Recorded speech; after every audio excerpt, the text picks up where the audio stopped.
Hello दोस्तों, नमस्कार।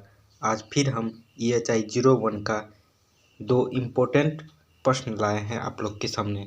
इस वीडियो में हम इन दो प्रश्नों का उत्तर विस्तार से जानेंगे। उससे पहले आप लोग से एक रिक्वेस्ट करना चाहते हैं कि EHI 01 का एक पूरा फाइल बना हुआ है, प्लेलिस्ट में जाके देखिए, वहाँ पे और सब भी वीडियो अपलोड है। वो वीडियो भी देख के आप एग्ज़ाम में अपना प्रश्न बना सकते हैं। आइए पहला प्रश्न देखते हैं क्या है। आज़ादी के बाद भारतीय की विदेश नीति के सिद्धांतों की व्याख्या कीजिए। ये पहला प्रश्न हो गया।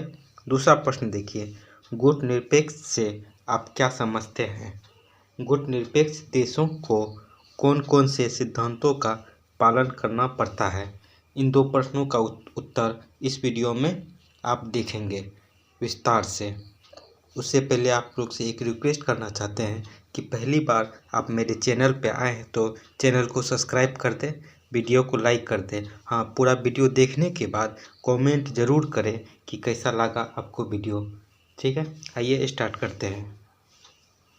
आज का पहला प्रश्न देखिए, आज़ादी के बाद भारतीय की विदेश नीति के सिद्धांतों की व्याख्या कीजिए। भारत जब 1947 में आज़ाद हुआ, उसके बाद अन्य देशों के साथ भारत का कैसा स्टैंड रहा, किस गुट में शामिल हुआ था या नहीं हुआ था, उन सारी चीज़ों की व्याख्या हम आपको इस प्रश्न में देंगे।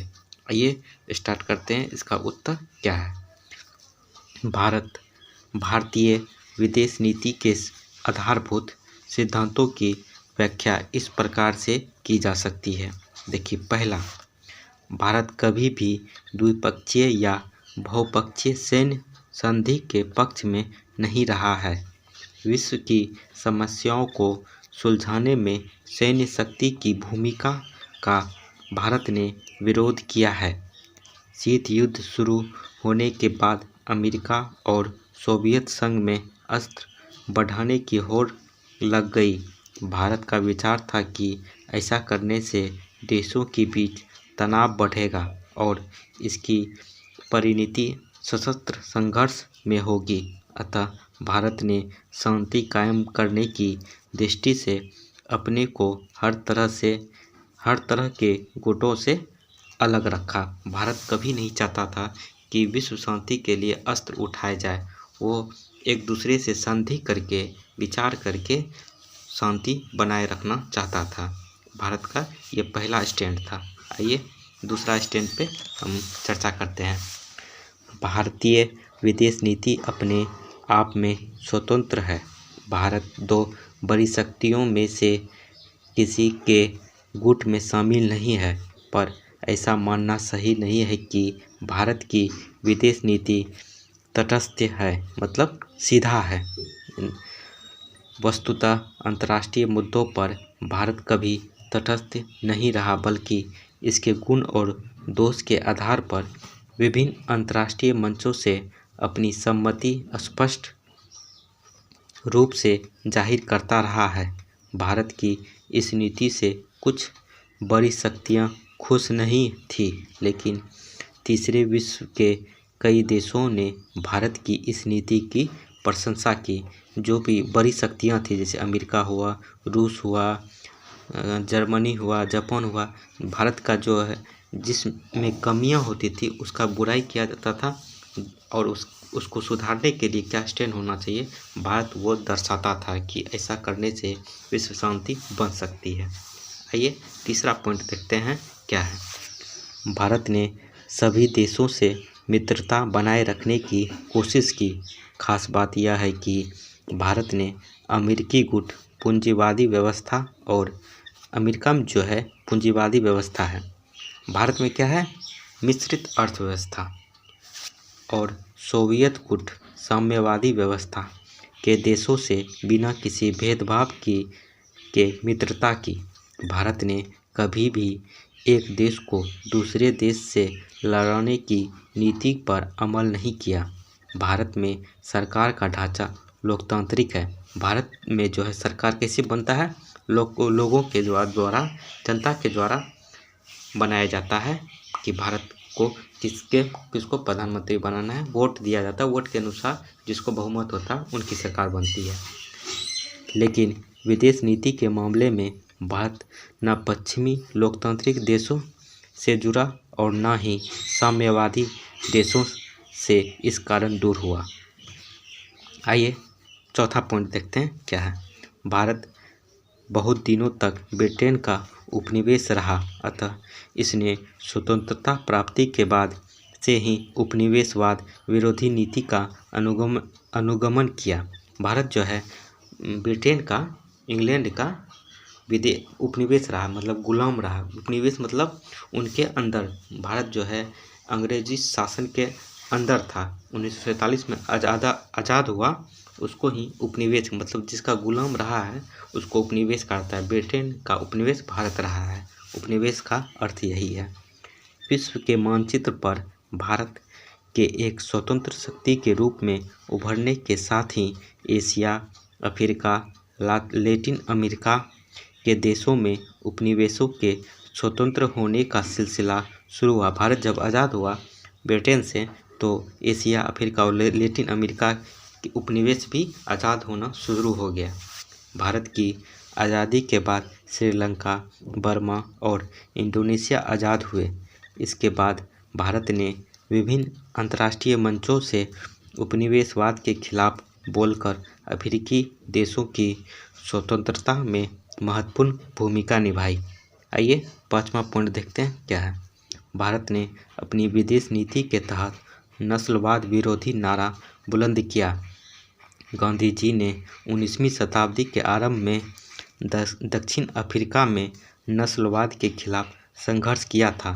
नस्लवाद क्या है कि गोले और गोरे का आपसी टकराव, नस्लवाद यही है। गांधी जी ने 1900 गांधी जी का पहला आंदोलन इसी नस्लवाद विरोधी टिप्पणी पर ही था। लेकिन मानव सभ्यता के लिए यह शर्मनाक बात है कि नस्लवाद अपनी क्रूर रूप में आज भी दक्षिण अफ्रीका में मौजूद है। यह नस्लवाद विश्व मत और सभ्यता के सभी सिद्धांतों को नकारता हुआ आज भी वर्तमान में है। वर्तमान मतलब आज भी नस्लवाद जो है दक्षिण अफ्रीका में मौजूद है। भारत ने सबसे पहले 1946 में संयुक्त राष्ट्र संघ में यह मुद्दा उठाया था। उसके बाद आज तक भारत विश्वव्यापी नस्लवाद विरोधी आंदोलन में सक्रिय हिस्सा ले रहा है। आइए लास्ट पॉइंट देखते हैं 6। भारत इस विचार का समर्थक रहा है कि अस्त्रों की होड़ और सैन्य संधियों को रोके बिना विश्व शांति कायम करना असंभव है। भारत नियस्त्रीकरण मतलब हुआ कि बिना अस्त्रों से विश्व शांति बनाए रखना। नियस्त्रीकरण को विश्व शांति की कुंजी मानता है। इसके अतिरिक्त नियस्त्रीकरण से अस्त्रों पर खर्च की जाने वाली विशाल राशि की बचत होगी और इस राशि का उपयोग गरीब देशों के विकास के लिए किया जा सकता है। आइए दोस्तों दूसरा क्वेश्चन देखते हैं क्या है। देखिए, गुटनिरपेक्ष से आप क्या समझते हैं? गुटनिरपेक्ष देशों को कौन कौन से सिद्धांतों का पालन करना पड़ता है? मतलब हुआ कि गुटनिरपेक्ष जो है ये, इसमें कौन कौन से देश होते हैं उनको कौन कौन से सिद्धांत का पालन करना पड़ता है। गुटनिरपेक्ष जो बनाया जाता है तो उसमें देश शामिल होते हैं। उन देशों को क्या क्या पालन करना पड़ता है इसमें शामिल होने के बाद। आइए इस पे चर्चा करते हैं, देखते हैं। गुटनिरपेक्ष आंदोलन का मुख्य बात यह थी कि विश्व शांति का प्रयास करना। यह आंदोलन बड़ी शक्तियों की, यहाँ बड़ी शक्तियाँ मतलब क्या हुआ? बड़ी शक्तियाँ 1961 के आसपास कौन कौन सी थी? अमेरिका हो गया, रूस हो गया, ब्रिटेन हो गया, जर्मनी हो गया, ये सब बड़ी शक्तियाँ थी। इन सब में आपसी टकराव होती रहती थी। आइए कि गुट राजनीति को चुनौती दी, जिसके कारण उन देशों के बीच टकराव की स्थिति कम हुई। इसकी पहली बैठक 1961 में बेलग्रेड कॉन्फ्रेंस में हुआ। 1961 में जब गुटनिरपेक्ष आंदोलन को प्रारंभ किया था तो उसमें से कौन कौन से नेता प्रमुख थे? इनके 5 नेता मुख्य रूप से थे।